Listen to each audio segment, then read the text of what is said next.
دیا جاتا ہے کہ جناب اسلام میں عورتوں کو آزادی نہیں ہے، جناب اسلام میں عورتوں کے لیے گھٹن ہے. اللہ اکبر. ذرا پہلے اسلام سے پہلے کے حالات پڑھو اور اس کے بعد اسلام کے آنے کے بعد عورتوں کو کیا شاندار مقام میرا دین دیتا ہے. اللہ کے نبی نے دا بیسٹ لوگوں کی جب مثال بیان کی، بہترین لوگوں کی مثال بیان کی، تو نبی پاک فرماتے ہیں، ترمذی کی حدیث ہے، سب سے بہتر وہ ہے جو اپنے اہل کے لیے بہتر ہو، یعنی اپنی فیملی کے لیے بہتر ہو. اور آقا فرماتے سنو میں تم سب سے زیادہ اپنے اہل کے لیے بہتر ہوں. نبی پاک سب سے زیادہ اپنی فیملی کے لیے بہتر. نبی پاک علیہ الصلوۃ والسلام سے ایک شخص نے پوچھا حضور شوہر پر بیوی کا کیا حق ہے؟ تو آپ نے فرمایا جب وہ کھائے یعنی شوہر کھائے تو بیوی کو کھلائے، جب لباس پہنے اسے بھی پہنائے، اس کے چہرے پر نہ مارے، اسے بدصورت نہ کہے، اور اگر سمجھانے کے لیے اس سے علیحدگی کرنی پڑے تو گھر میں ہی علیحدگی کرے. اللہ اکبر. ایک بار حضرت عمر فاروق رضی اللہ عنہ کی بارگاہ میں، سنیے کا بڑا دلچسپ واقعہ. سیدنا عمر فاروق کا کتنا بڑا نام ہے، آپ کے جلال کی، آپ کی عدالت کی مثالیں دی جاتی ہیں. بڑے بڑے لوگ آپ کے سامنے تھر تھر کانپتے تھے. آپ کا گھر میں انداز کیا تھا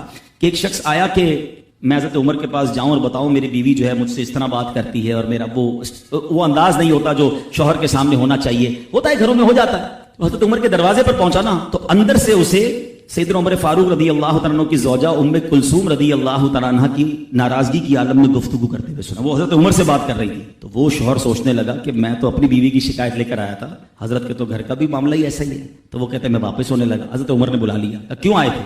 تو کہا کہ میں تو حضرت اپنی بیوی کی شکایت کرنے آیا تھا، مگر میں آپ کے دروازے پر آیا، آپ کا بھی معاملہ ہی ایسا ہی ہے، تو میں سمجھ گیا ہم دونوں ایک ہی معاملے میں ہی ہیں. اب حضرت عمر نے جو ان کی تربیت فرمائی نا، آپ نے فرمایا میری بیوی کے مجھ پر چند رائٹس ہیں، چند حقوق ہیں، مجھے اس سے چند فائدے حاصل ہوتے ہیں جس کی بنا پر میں اس سے درگزر کرتا ہوں. پہلا یہ کہ یہ میرے لیے جہنم کی آڑ ہے، میرا دل اس کی وجہ سے حرام کاموں سے بچا رہتا ہے. نمبر 2، جب میں گھر سے نکل جاتا ہوں یہ میری خزانچی بن جاتی ہے، یعنی میرے مال کی نگہبان بن جاتی ہے، میری دھوبن بن جاتی ہے، میرے کپڑے دھوتی ہے، میرے بچے کی پرورش کرتی ہے، میرے لیے روٹیاں اور کھانے پکاتی ہے.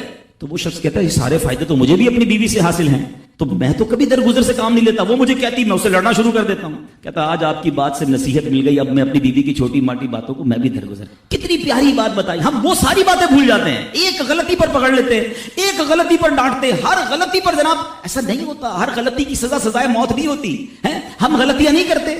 اگر جس طرح ہم اپنی بیوی کو اور غلطی پر ڈانٹتے وہ ڈانٹنا شروع کر دے پھر کیا حال ہوگا؟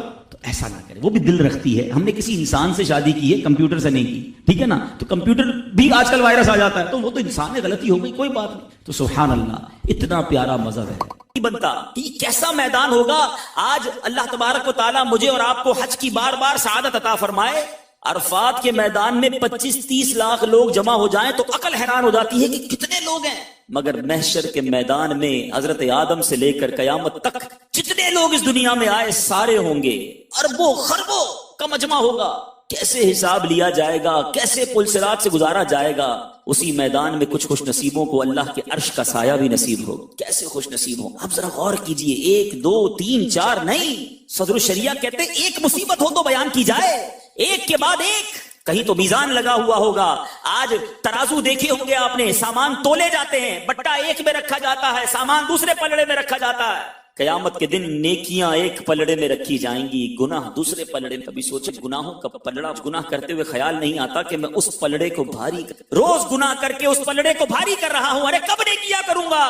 کہ جب نیکیوں کے پلڑے میں نیکیوں کا وزن. اس تمام سینیریو کے اندر، ایسے منظر کے اندر ذرا غور کیجئے کہ اب کون بچائے گا، کون سنبھالے گا، کس کی شفاعت چلے گی، کون ہے جو ہماری مدد کرے گا؟ ارے سارا جہان جائے گا حضرت آدم کے پاس. مل کر لوگ جائیں گے کہ حضور آپ ابو البشر ہیں، آپ ہماری مدد کی. فرمائیں گے اذهبوا الی غیر، کسی اور کے پاس جاؤ، میں آج تمہاری مدد نہیں کر سکتا. اللہ نے آج ایسا غضب کیا کہ پہلے کبھی نہیں کیا. یہ محشر گھومتا ہوا کبھی حضرت ابراہیم کے پاس، کبھی حضرت موسیٰ کے پاس، کبھی حضرت عیسیٰ کے پاس، مختلف انبیاء کے پاس جائیں گے. سارے انبیاء کہیں گے اذهبوا الی غیر، کسی اور کے پاس جاؤ، آج میں تمہاری کوئی مدد نہیں کر سکتا. پھر حضرت عیسیٰ اشارہ کریں گے، اہل محشر کہیں گے حضور آپ ہی بتائیں جائیں تو کہاں جائیں، اس پریشانی میں کون ہماری مدد کرے گا؟ وہ کہیں گے آج ایک ہی ہستی ہے، آج ایک ہی ہستی ہے جس کے در پر جاؤ گے تو تمہارا کام بن جانا ہے، کوئی اور نہیں. نبی آخر الزمان جناب محمد مصطفیٰ صلی اللہ تعالی علیہ وسلم ہیں ان کے پاس چلے. اب یہ سارا محشر گھومتے پریشان حالی میں نبی پاک صلی اللہ تعالی علیہ وسلم کے دربار میں. آقا نے یہ نہیں کہنا اذهبوا الی غیر، کسی اور کے پاس جا. میرے آقا فرمائیں گے انا لہا انا صاحبکم، اے میرے غلاموں آ جاؤ، میں آج اس دن کے لیے ہوں.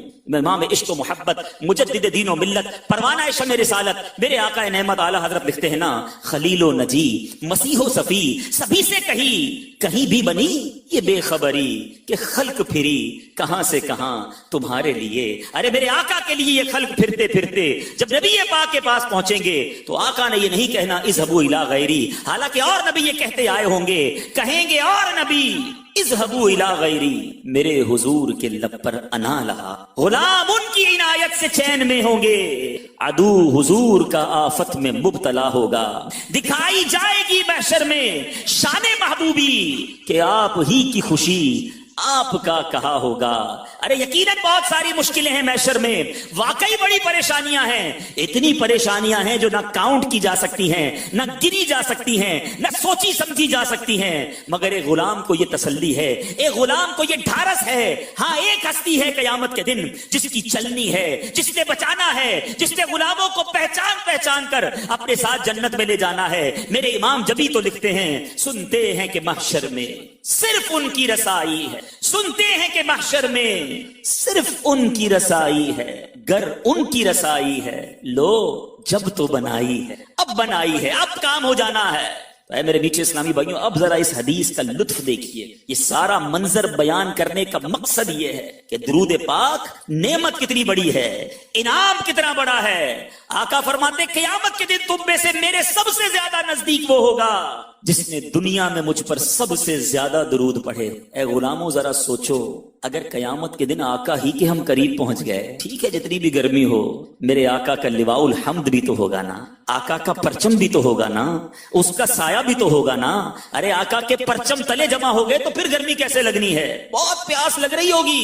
مگر میرے آقا اسی میدان میں جام کوثر کے جام بھی تو تقسیم کریں گے نا، آب کوثر کے جام بھی تو تقسیم کر رہے ہوں گے. وہ کیسا شربت ہے؟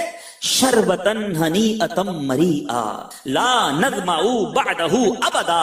وہ شربت جو ایک بار پی لے گا اس کو پھر کبھی پیاس نہیں لگنی. آقا کے قریب ہوں گے جب ہی ملنا ہے نا. ٹھیک ہے پل صراط بڑا مشکل پل ہے، ویری ڈیفیکلٹ، کٹ کر لوگ جہنم میں گر رہے ہوں گے. مگر جو نبی پاک کے قریب ہوگا تو آقا نے تو اسے خیریت سے ہی گزار دینا ہے نا. رب سلم امتی کی صدائیں ہوں گی. میرے امام سے پوچھو، ان کا نبی پاک پر بھروسہ دیکھو. اعلیٰ حضرت کہتے ہیں لوگ گھبرا کر گزریں گے، کوئی لرزتے ہوئے گزرے گا، کوئی ڈرتے ہوئے گزرے گا، مگر میرے رضا کا یقین دیکھو، ان کی محبت کی معراج دیکھو. اعلیٰ حضرت فرماتے ہیں رضا پل سے اب وجد کرتے ہوئے خوشی میں گزرا جاتا ہے، ٹینشن میں نہیں. اعلیٰ حضرت کہتے ہیں رضا پل سے اب وجد کرتے گزریے کہ ہے رب سلم صدائے محمد صلی اللہ تعالی علیہ وسلم. آقا کی صدائیں ہوں گی تو پھر ٹینشن نہیں ہونی انشاءاللہ. محشر ہے اگر محشر، کس بات کا ہم کو ڈر؟ محشر ہے اگر محشر، کس بات کا ہم کو ڈر؟ ہم جن کے ثنا خواں ہیں وہ بھی تو وہاں ہوں، جن کا درود پڑھتے رہے، جن کی ثنا خوانی کرتے رہے وہ بھی تو ہوں گے نا. پھر انہوں نے ہی بچانا ہے. ایک اور شاعر کا یقین دیکھو، لکھتے ہیں دوزخ میں تو کیا میرا سایہ نہ جائے، دوزخ میں تو کیا میرا سایہ نہ جائے گا، کیونکہ رسول پاک سے دیکھا نہ جائے گا. میں گناہگار، میرے پاس کچھ نہیں، گناہوں سے بھرا نامہ اعمال ہے. معلوم ہے کہ سیاہ کر دیا ہے نامہ اعمال. یہ بھی معلوم ہے کہ اگر میزان لگا تو گناہوں کا پلڑا ہی بھاری ہے. یہ بھی معلوم ہے کہ اگر انصاف ہوا تو پھنس جاؤں گا. ایک ہی ڈھارس ہے، ایک ہی امید ہے کہ جس آقا کا امتی ہوں وہ بڑے کریم ہے، اور انہی کا فرمان ہے کہ میری شفاعت میرے گناہگار امتیوں کے لیے ہے. بس وہی بھروسہ، وہی ڈھارس نبی پاک سے، وہی محبت دلاسا دلاتی ہے. بروز حشر میرے اس یقین کی لاج رکھ لینا یا رسول اللہ، بروز حشر میرے اس یقین کی لاج رکھ لینا، تمہارا ہوں تمہارا یا رسول اللہ. بروز حشر گر چشمے کرم مجھ پر نہ کی تو پھر میں جا کر کس کے دامن میں چھپوں گا یا رسول اللہ. بڑی امید ہے اے میرے میٹھے اسلامی بھائی، اس محشر کے دن، اس پریشانی کے دن اگر چاہتے ہو کہ آقا کی رحمت، نبی پاک کی کرم نوازی ہو جائے تو قرب مصطفیٰ حاصل کر لو، اور اس کا فارمولہ میرے آقا نے خود ہی دے دیا ہے۔ پھر حدیث سناتا ہوں، اب اس حدیث کا انعام سمجھیے گا۔ میرے آقا فرماتے ہیں، ترمذی کی حدیث ہے، اول الناس بی یوم القیام اکثرهم علی صلاۃ، قیامت کے دن لوگوں میں سب سے میرے قریب وہ شخص ہوگا جو سب سے زیادہ مجھ پر درود۔ سوچو یہ انعام چھوٹا نہیں ہے۔ ہم نے سنا نا محشر میں پل صراط، پیاس، میزان عمل، میرے رضا بتاتے ہیں آقا کیسے کام آئیں گے۔ دیکھو ماں بھی بھول جائے گی، باپ بھی مدد نہیں کرے گا، کون ہے جو مدد کرے گا؟ ماں جب اکلوتے کو چھوڑے آ آ کہہ کے بلاتے، باپ جہاں بیٹے سے بھاگے لطف وہاں فرماتے۔ پیاس لگے گی نا، ٹھنڈا ٹھنڈا میٹھا میٹھا پیتے ہم ہیں پلاتے یہ۔ نامہ اعمال کھلیں گے، پلڑا بھاری ہوگا یا ہلکا، سنو اپنے کرم سے ہم ہلکوں کا پلہ بھاری بناتے یہ۔ پل صراط سے گزرنا ہے نا، سلم سلم کی ڈھارس سے پل سے پار چلاتے یہ ہیں۔ ارے کتنی خوشخبریاں دوں۔ اعلیٰ حضرت فرماتے ہیں، کہہ دو رضا سے خوش ہو خوش رہ، مجدہ رضا کا سناتے یہ ہیں۔ تو دامن تھام لو، نبی پاک پر درود اپنی زندگی کا معمول بنا لو۔ اے فضول باتیں کرنے والو، اے سوشل میڈیا پر گھنٹوں وقت ضائع کرنے والو، اے بری باتیں کرنے والو، اے برے دوستوں کے ساتھ بیٹھ کر اپنا وقت ضائع کرنے والو، ہنسی مذاق اور فضول گفتگو میں اپنی زندگی کے حسین لمحات ضائع کرنے والو، نہیں نہیں، یہ زبان اس لیے نہیں دی ہمیں جس سے وقت ضائع کیا۔ اللہ کا ذکر کرو، نبی پاک علیہ الصلوۃ والسلام پر کثرت سے درود پاک پڑھو، اور یہ زبان اگر ذکر و درود میں تر رہی پھر دیکھنا محشر کے دن کتنی برکتیں ملنی ہیں، کتنے انعامات ملنے ہیں۔ پنجابی شاعر نے بڑی پیاری بات ہمیں بتائی ہے کہ دل کیوں دیا رب نے، یہ دل بنایا کیوں، یہ آنکھیں بنائی کیوں، یہ زبان بنائی کیوں، یہ فضول کاموں کے لیے نہیں، یہ برے کاموں کے لیے نہیں۔ وہ شاعر لکھتے ہیں، دل یاد لئی بنایا ہے تعریف لئی زبان، دل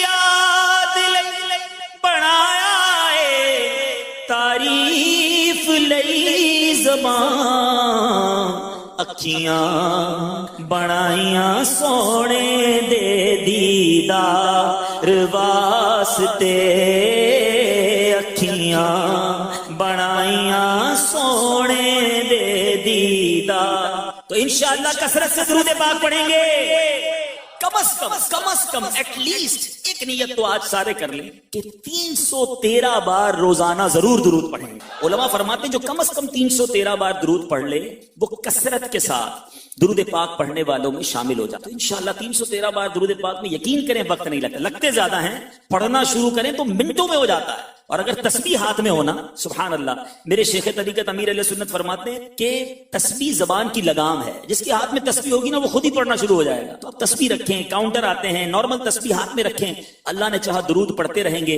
اور ہمارا مدنی انعام بھی تو ہے نا، امیر علیہ سنت نے جو ہمیں پیارے پیارے 72 مدنی انعامات عطا فرمائے ہیں، اس میں مدنی انعام بھی تو کہ کیا آج آپ نے کم از کم 313 مرتبہ تو اپنا معمول بنا لیں گے انشاءاللہ تو بیڑا پار ہو جائے گا۔ میرے میٹھے میٹھے اسلامی بھائیوں، آج جو بیان کا موضوع ہے وہ بڑا ریلیونٹ ہے ہم سب کے لیے، بڑا جس کو آپ کہیں کہ ہم سب کے لیے بڑا ضروری، اور یہ ایسا موضوع ہے کہ جس پر ہم سب کی توجہ بھی بہت ضروری ہے، چاہے اسلامی بھائی ہوں، چاہے مدنی منع ہوں، چاہے بڑے ہوں، ہر کسی کو اس ٹاپک پر، اس موضوع پر توجہ دینا بڑا ضروری ہے۔ موضوع کیا ہے؟ پہلے ایک بڑا ہی عبرت انگیز واقعہ سنتے ہیں۔ شیخ طریقت امیر اہل سنت بانی دعوت اسلامی حضرت علامہ مولانا الیاس عطار قادری رضوی ضیائی دعوت برکاتہم العالیہ اپنی مایا ناز تصنیف نیکی کی دعوت کے صفحہ نمبر 290 پر فرماتے ہیں، پنجاب پاکستان کے ایک محلے میں ایک عجیب و غریب بدبو محسوس ہونے لگی، بیڈ اسمیل، بری بو۔ پریشان ہو گئے کہ بدبو کہاں سے آ رہی ہے، اتنی گندگی تو نہیں ہے محلے میں لیکن عجیب سی بو تھی۔ بڑا ڈھونڈا، پتا چلا کہ ایک گھر بند ہے اور اس گھر سے یہ عجیب سی بدبو آ رہی ہے۔ پولیس کو اطلاع دی گئی، پولیس والوں نے لوگوں کی موجودگی میں اس کا تالا توڑا، اس گھر میں داخل ہو گئے۔ گھر میں داخل ہوئے تو سب کے رونگٹے کھڑے ہو گئے، عجیب و غریب دہشتناک منظر سامنے تھا کہ وہاں چارپائی پر ایک نوجوان آدمی کی لاش پڑی ہوئی اور اس کے بعض حصے گل سڑ چکے تھے اور ان میں کیڑے رینگ رہے، یعنی اس کی لاش کے اندر کیڑے رینگ رہے۔ یہ منظر دیکھ کر بچوں سمیت کئی افراد تو بے ہوش ہو گئے، دیکھ ہی نہیں سکے یہ منظر۔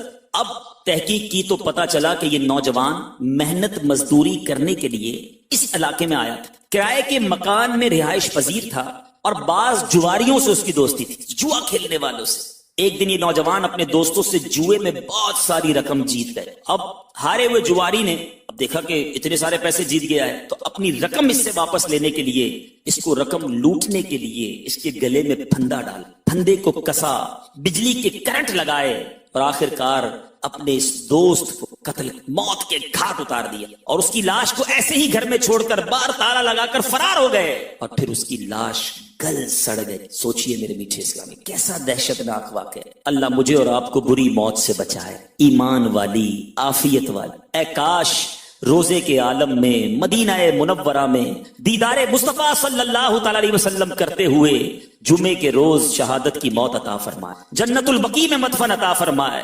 لیکن میرے میٹھے اسلامی بھائی، اس واقعے سے سیکھنے کو کیا ملا؟ صحبت، دوستی، تعلق کس کے ساتھ ہے؟ جواری دوستوں کے ساتھ رہنے والا، جوا کھیلنے والا، اس کا انجام آپ نے سنا۔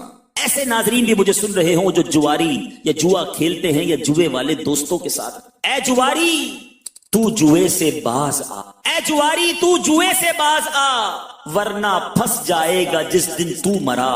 تو نشے سے باز آ، مت پی شراب، دو جہاں ہو جائیں گے ورنہ خراب۔ ہو گیا تجھ سے خدا ناراض گر، قبر سن لے آگ سے بھر جائے گی بھر۔ میٹھے میٹھے اسلامی بھائیوں، سنا آپ نے کہ بری صحبت، بری کمپنی میں اٹھنا بیٹھنا کس قدر ہلاکت و بربادی کا سبب، اور بری صحبت میں رہنے والے نادانوں کا کس قدر بھیانک انجام ہوتا ہے۔ بلا شبہ بری صحبت انسان کو کہیں کا نہیں چھوڑتی۔ برے لوگوں کی صحبت میں بیٹھنا گویا آفتوں، بلاؤں اور مصیبتوں کے دروازے کھول دیتا ہے۔ بسا اوقات یہی برے دوست اپنے فائدے کی خاطر اپنے ہی ساتھیوں کے جانی دشمن بن کر ان سے جینے کا حق چھین لیتے ہیں، اور انتہائی اذیت کے بعد موت کے گھاٹ اتار دیتے ہیں۔ اور یوں برے دوستوں کی صحبت میں رہنے والے معاشرے میں نشان عبرت بن جاتے ہیں۔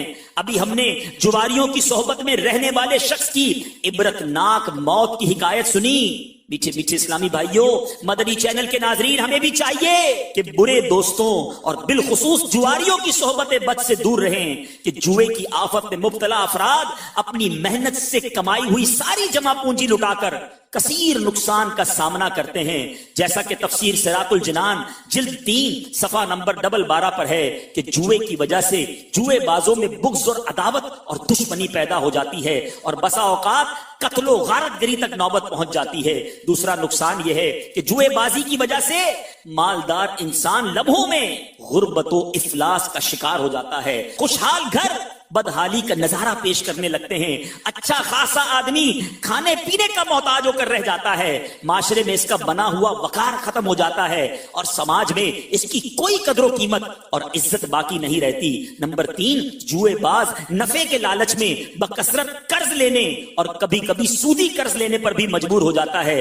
کیونکہ اب عزت پر بات آ جاتی ہے۔ پیسے ہار گیا، دینے کے لیے نہیں ہیں، وہ لوگ جب جان کے در پہ ہوتے ہیں اب سودی قرضہ لیتا ہے، اور جب وہ قرض ادا نہیں کر پاتا پھر اسے اور قرض نہیں ملتا تو وہ ڈاکہ زنی اور چوری میں مبتلا ہو جاتا ہے، حتیٰ کہ جوئے باز چاروں جانب سے ایسی مصیبتوں میں گھر جاتا ہے کہ بالآخر وہ خودکشی پر مجبور ہو۔ سوچئے میرے میٹھے اسلام، یہ ایسی بری آفت ہے۔ خدا را اگر میرا کوئی بھائی مجھے سن رہا ہے جو اس آفت میں گرفتار ہے، بندہ کہتا ہے یار تھوڑی دیر کے لیے کھیل لوں گا، تھوڑے پیسے کما لوں، بس آخری داؤ لگا لوں، اور آخر کار سب کچھ چلا جاتا ہے۔ یہ حرام جہنم میں لے جانے والا کام ہے۔ آئیے میں نبی پاک علیہ الصلوۃ والسلام کی کچھ فرامین سناتا ہوں۔ نبی پاک فرماتے ہیں جس نے نرد شیر، یہ جوئے کا ایک قسم کا کھیل ہے، وہ کھیل کھیلا تو گویا اس نے اپنا ہاتھ خنزیر کے گوشت اور خون میں ڈبو دیا۔ میرے آقا ایک اور جگہ ارشاد ہے جو شخص نرد کھیلتا ہے، جوئے کا ایک کھیل ہے، پھر نماز پڑھنے اٹھتا ہے، اس کی مثال اس شخص کی طرح ہے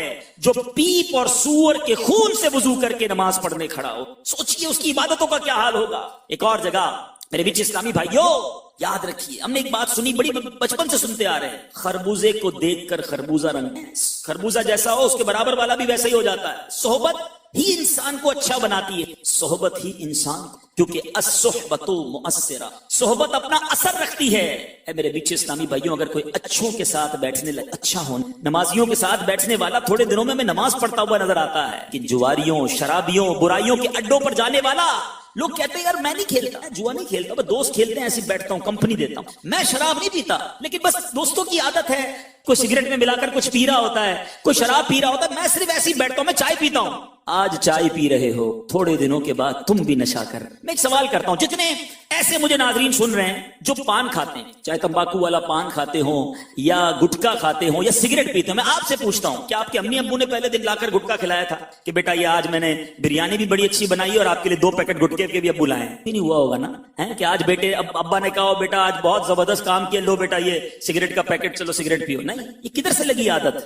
ہم کسی ایسے دوست سے ملے جس کی چھالیا کی عادت، جس کی پان کی عادت تھی، دوستوں میں بیٹھتے بیٹھتے کسی کی گٹکے کی عادت تھی، اس نے لگائی عادت ہے۔ اب ہزاروں ہزار روپے، میں ایسے لوگوں کو جانتا ہوں جو شاید مہینے کے 15,000 کماتے ہوں گے، 20,000 کماتے ہوں گے، مگر آدھے پیسے پان گٹکے اور سگریٹ میں چلے جاتے ہیں۔ حساب کریں نا، اگر اپنی زندگی میں نے کتنی سگریٹ، پان اور یہ گٹکے یہ چیزیں کھائیں، میں نشے کی تو ابھی بات ہی نہیں کر رہا، اب غور کریں تو شاید لاکھوں لاکھ روپے اس پر خرچ ہو چکی، اور صحت الگ برباد۔ منہ ایسا، مجھے بتائیں جس کے منہ میں گٹکا، پان، دانت لال ہوتے ہیں، کیا وہ کسی مہذب جگہ پر جا کر بیٹھ سکتا ہے؟ کسی عالم دین کے ساتھ گفتگو کرتے ہوئے اس کو کیا حال ہوتا ہوگا؟ اب سوچیں، آپ نے اپنا وقار، اپنا چہرہ، اپنی خوبصورتی، اللہ نے جو نعمت دی تھی، خود ہی برباد کر رہے ہو، اور پھر اس کے کانسیکوینسز، اس کے بعد جو پرابلمز ہوتے ہیں کہ سگریٹ کی وجہ سے جس کی پھیپھڑے خراب، کینسر کی طرف بندہ جاتا ہے، شوگر ہو جاتی ہے۔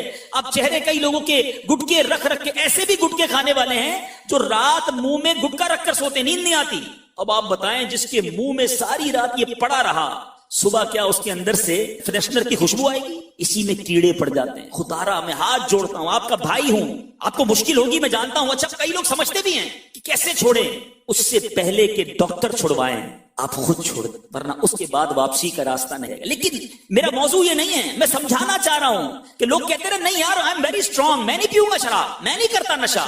آپ نے دوستوں کے کہنے پر تو سگریٹ شروع کی، انہی کے ساتھ بیٹھ کر تو آپ نے یہ گٹکے اور پان شروع کیے، یہی چیز آگے کنورٹ ہوتی۔ خربوزے کو دیکھ کر خربوزہ رنگ پکڑتا ہے۔ میرے میٹھے اسلامی بھائیوں، خدارا ہمیں دوست بناتے وقت سلیکشن کرنی۔ ایک سوال کرتا ہوں آپ کو، میں کہوں کہ جناب آپ نے ایک علاقے میں جانا ہے، وہ بڑے خطرناک سانپ ہیں، نہیں بھائی میں نے نہیں، بہت سارے میں ایسے بھی لوگوں کو جانتا ہوں کہ جو رات کو جب گھر جاتے ہیں نا تو ان کے گھر کے باہر کتے ہوتے ہیں، تو وہ بعض اوقات رات کو دیر سے گھر سے نکلتے ہی نہیں، یار باہر کتے ہیں وہ کاٹ لیں گے، تو اتنا گھبراتے ہو آپ؟ جانوروں سے، کیڑوں سے، مکوڑوں سے، چھپکلیوں سے جان کو تکلیف ہو سکتی ہے۔ اگر بری دوستی مل گئی اور ایمان برباد، اس پر کوئی سلیکشن نہیں، اس پر کوئی چیکنگ نہیں کہ کس کو دوست بناؤ، کس کی صحبت اپناؤ۔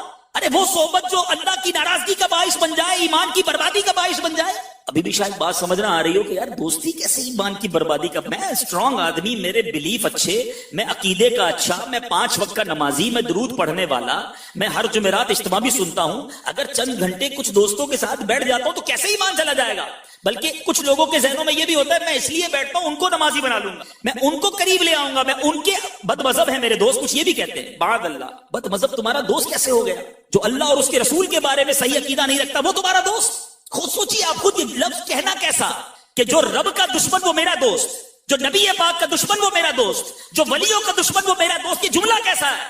ارے کوئی میرے باپ کے بارے میں بری بات کرے میں سلام کرنا پسند نہیں کرتا، اور جو اولیاء کرام، صحابہ کرام، نبی پاک علیہ الصلوۃ والسلام خود رب عز و جل کے بارے میں بکواس کرتا پھرے اور میں کہوں میرا دوست ہے، استغفر اللہ۔ سوچو تمہارے ایمان کا کیا ہوگا۔ لوگ کہتے ہیں ہم اس لیے بیٹھتے ہیں کہ ان کو ٹھیک کر دیں گے، اور پہلے خود تو پکے ہو جاؤ، خود تو ٹھیک ہو جاؤ، خود تو علم دین حاصل کر لو۔ تو یہ بڑی شیطان کا وار ہے، یہ بڑی جس کو کہنا سویٹ پوائزن ہے، یہ ایسا میٹھا زہر ہے۔ میرے امام نے بہت پہلے بتا دیا، اور اب تو ایسا لگتا ہے یہ کلام آج کے دور میں بالکل صادق آتا ہے۔ اعلیٰ حضرت فرماتے ہیں سونا جنگل، رات اندھیری، چھائی بدلی کالی، سونے والو جاگتے رہیو چوروں کی، یعنی چوری رکھوال بنے ہوئے ہیں۔ اعلیٰ حضرت نے کمال کا محاورہ استعمال کی، آنکھ سے کاجل صاف چرا لیں یا وہ چور بلا کے۔ آنکھ سے کاجل کیسے چرایا جا سکتا ہے؟ وہ تو آنکھ کے اندر ہی ہوتا ہے۔ فرمایا نہیں، ایسے بھی چور آئیں گے، ایسا بھی دور آیا، دین کا نام لے کر، مذہب کا نام لے کر، قرآن کا نام لے کر، حدیث کا نام لے کر، درس قرآن کا نام لے کر بڑے بڑے اسٹائل کے ساتھ آئیں گے، تو تمہارا ایمان ہی تم سے لے کے چلے جائیں۔ آنکھ سے کاجل صاف چرا لیں یا وہ چور بلا کے ہیں، گٹھڑی تاکی ہے اور تو نے نیند نکالا۔